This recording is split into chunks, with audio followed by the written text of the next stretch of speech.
வணக்கம் மக்களே, welcome to நிலாசோர் YouTube channel. நம்ம வீடியோக்குள்ளே போகிறதுக்கு முன்னாடி நம்ம சேனலை லைக் அண்ட் சப்ஸ்கிரைப் பண்ணிவிட்டு மறக்காமல் அந்த பெல் ஐக்கானை டச் பண்ணு. வணக்கம் ஃப்ரெண்ட்ஸ், வாங்க வீடியோக்குள்ளே போகலாம். இன்றைக்கி பார்க்க போகிற ரெசிபி என்னென்னா முட்டை குருமா. முட்டை குருமா செய்கிறதுக்காக முட்டை எடுத்து வச்சுருக்கேன். அதை பார்த்துட்டிங்கன்னா நம்ம குக்கரில் வேக வைக்க போகிறோம். இப்போ அதுக்கு தேவையான அளவு தண்ணி சேர்த்துடலாம். இப்போ அது கூட கொஞ்சமாக நம்ம ஆயில் சேர்த்துக்கலாம். அது முட்டை வந்து ஒன்று ஒன்று உடையாமல் இருக்கும். இப்போ தேவையான அளவு உப்பு சேர்த்துக்கலாம். ஒரு 3 விசில் வந்து விட்டு நம்ம ஆஃப் பண்ணோன்னா முட்டை நல்லா வெந்து வரும். பெரிய வெங்காயம் 2 நீல வாக்கில் கட் பண்ணி வச்சுருக்கேன். தக்காளி 2 நீல வாக்கில் கட் பண்ணி வச்சுருக்கேன். 3 பச்சை மிளகாய், மல்லித்தூள் 3 ஸ்பூன், மிளகாய்த்தூள் 1 ஸ்பூன், இஞ்சி பூண்டு பேஸ்ட் 1 ஸ்பூன், தாளிப்புக்காக சோம்பு, பட்டை, கிராம்பு, கடலைப்பருப்பு, கூடவே நம்ம முட்டை குருமா மசாலா வந்து 50 கிராம்.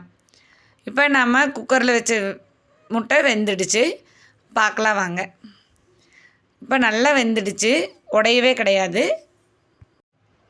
உடனே வந்து முட்டையில் இருக்கிற தோல் எடுக்காமல் சுடுதண்ணியை வடிச்சிட்டு இந்த மாதிரி பச்சை தண்ணி ஊற்றி ஒரு 10 நிமிஷம் நம்ம வச்சிடலாம். அதுக்கப்புறம் தோல் எடுக்கும்போது வந்து நல்லா நீட்டாக வரும்.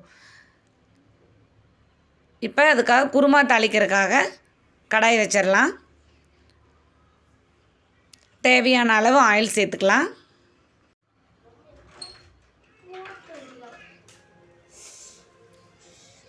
இப்போ தாளிப்புக்காக பட்டை, சோம்பு, 2 கிராம்பு சேர்த்து நல்லா எண்ணெயில் பொரியுது. அடுத்தது நம்ம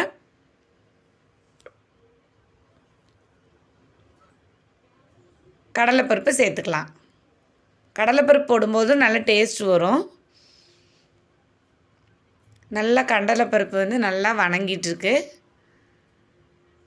அடுத்தது நம்ம கருவேப்பிலை ஆட் பண்ணிக்கலாம். இப்போ பெரிய வெங்காயம் கூடவே நம்ம உப்பு போட்டு நல்லா வணக்கி விட்டுடலாம். பெரிய வெங்காயம் வணங்கும் போது மறக்காமல் உப்பு போட்டோம்னா சீக்கிரமாக வணங்கி வரும். அதுக்காகத்தான் நம்ம கூடவே உப்பு சேர்க்குறது.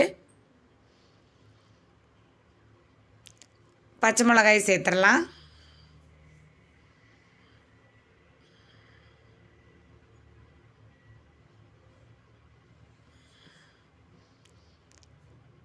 நல்லா வணங்கிடுச்சு.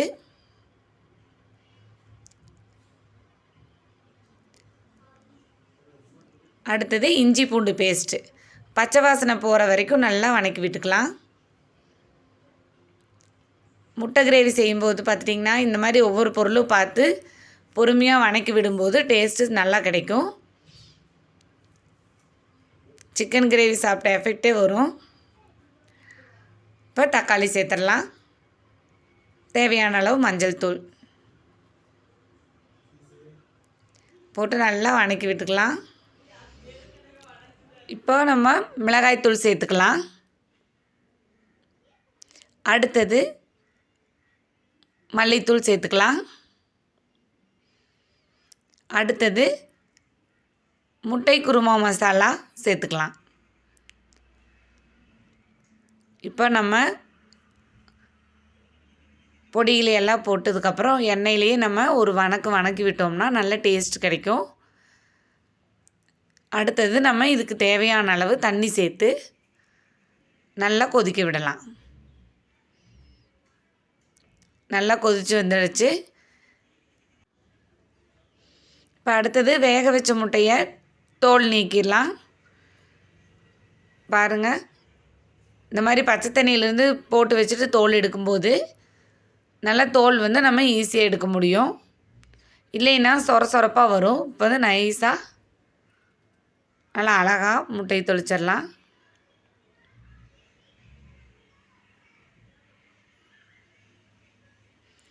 ஒரு சிலருக்கு பார்த்துட்டிங்கன்னா பாத்திரத்தில் முட்டையை வேக வைக்கும்போது வேகாமையே எடுத்துருவாங்க. இந்த பிரச்சனையே வேண்டாங்க. நம்ம குக்கரில் போட்டோம்னா நம்மளுக்கு எந்த ரிஸ்க்குமே இல்லை. நல்லா முட்டை வெந்து வந்துடும்.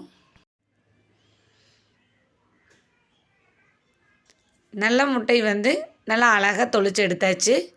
அந்த முட்டையை வந்து நம்ம இந்த மாதிரி 4 துண்டாக வேணாலும் கட் பண்ணிக்கலாம். அப்படி இல்லை அப்படிங்கிற பட்சத்தில்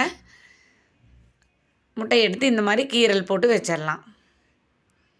பாருங்கள் ஃப்ரெண்ட்ஸ், இந்த மாதிரி கீரல் போட்டு வைக்கும்போது அந்த மசாலா வந்து நல்லா ஆட் ஆயிரும் முட்டையில். இப்போ நல்லா குருமா கொதிச்சு வந்துட்டுருக்கு. இப்போ நம்மளுடைய மெயின் முட்டையை நம்ம சேர்த்துடலாம். அந்த எசன்ஸ் எல்லாம் வந்து முட்டையில் இறங்கும்போது டேஸ்ட் கிடைக்கும். குருமாக்கு தேவையான அளவு நம்ம உப்பு போட்டுடலாம். இப்போ நல்லா கொதிச்சு வந்துட்டுருக்கு. இந்த டயத்தில் பார்த்துட்டிங்கன்னா நம்ம 1 கப் தேங்காயை வந்து நம்ம துருவி அரைச்சி வச்சுருக்கேன். அதை வந்து சேர்த்துடலாம். நல்லா கொதிக்கிற வரைக்கும் வெயிட் பண்ணலாம். பாருங்கள் ஃப்ரெண்ட்ஸ், நல்லா கொதிச்சு வந்துட்டுருக்குது. மணம் பார்த்துட்டிங்கன்னா கமன்னு வந்துட்டுருக்கு. இப்போ பெப்பர் தூளை போட்டு கூடவே மல்லித்தழையை சேர்த்து ஒரு கொதிக்க விட்டுடலாம். பாருங்கள் ஃப்ரெண்ட்ஸ், நம்மளுக்கு முட்டை கிரேவி தயாராகிடுச்சு. நீங்களும் வீட்டில் ட்ரை பண்ணி பாருங்கள். அடுத்து நான் என்ன சொல்ல போகிறேன்னு உங்களுக்கே தெரியும். நம்ம சேனலை லைக் பண்ணுங்கள், ஷேர் பண்ணுங்கள், கமெண்ட் பண்ணுங்கள். மறக்காமல் சப்ஸ்கிரைப் பண்ணுங்கள் ஃப்ரெண்ட்ஸ்.